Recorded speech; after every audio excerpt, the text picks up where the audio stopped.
Escritura em Efésios, carta de Paulo aos Efésios, capítulo 2. Vamos ler os versículos 8, 9 e 10.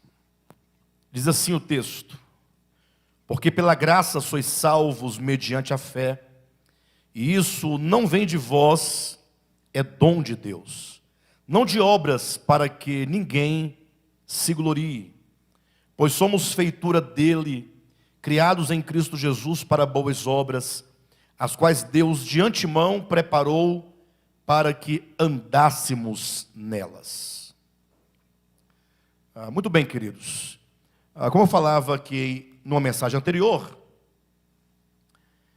esta é uma porção da Bíblia, sobretudo de Efésios, bastante conhecida, né? Pela graça sois salvos mediante a fé. Isso não vem de vós, é dom de Deus, não de obras para que ninguém se glorie. Somos feitura dele, criados em Cristo Jesus para as boas obras. Bem, embora seja um texto muito conhecido, sendo também um texto muito debatido, infelizmente, o texto que nos abre o discernimento para a experiência da salvação acaba se tornando apenas um instrumento de batalha.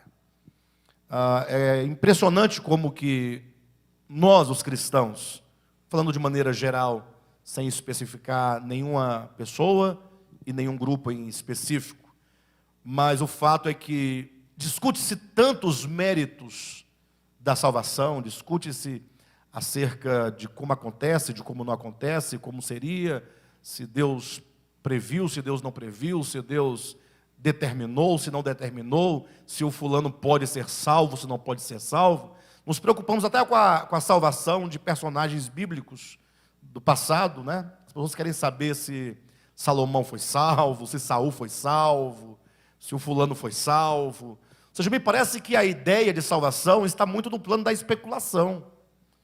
Ou seja, aquilo que mais deveria nos interessar, compreender o seu funcionamento em nós, se torna uma coisa externa a nós, um objeto de discussão, de debate, apenas para saber quem detém melhor compreensão acerca de uma verdade meramente objetiva.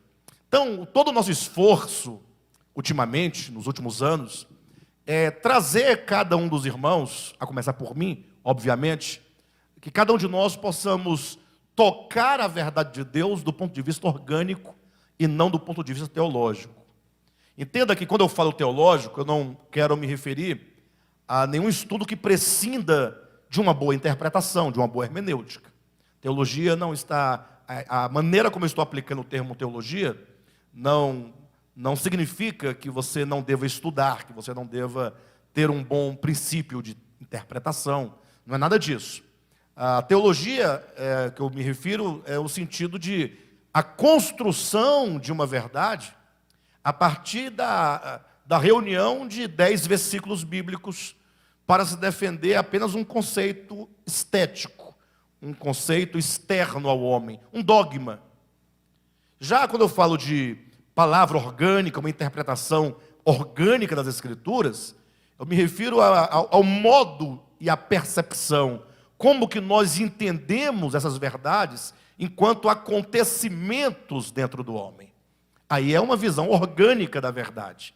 Ou seja, nós não estamos mais dispostos, isso é um fato, que fique bem claro para todos, a defender um conceito, por exemplo, de uma árvore do conhecimento, que tenha sido uma árvore, mera árvore, no passado, da qual o homem tenha comido do seu fruto e por isso a desgraça invadiu o universo e se tornou esse caos em que nós nos encontramos. Não dá para entender assim.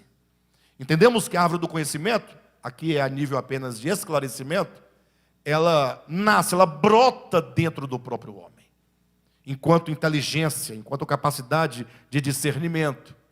Agora, quando o homem faz dessa árvore, ele toma desta árvore para si, enquanto o seu alimento cotidiano, quando o homem faz do conhecimento a sua capacidade, a sua força, a ponto de se tornar, ou pelo menos de equivocadamente e na ilusão do seu pensamento, ele se entender um ser autônomo de lei própria que não dependa mais de Deus, aí sim, nisso consiste o problema do pecado original. Bem, só para os irmãos entenderem. Então nós entendemos a verdade da desintegração do homem de Deus, o que a teologia convencional chama de queda do homem, entendemos como um processo orgânico do coração.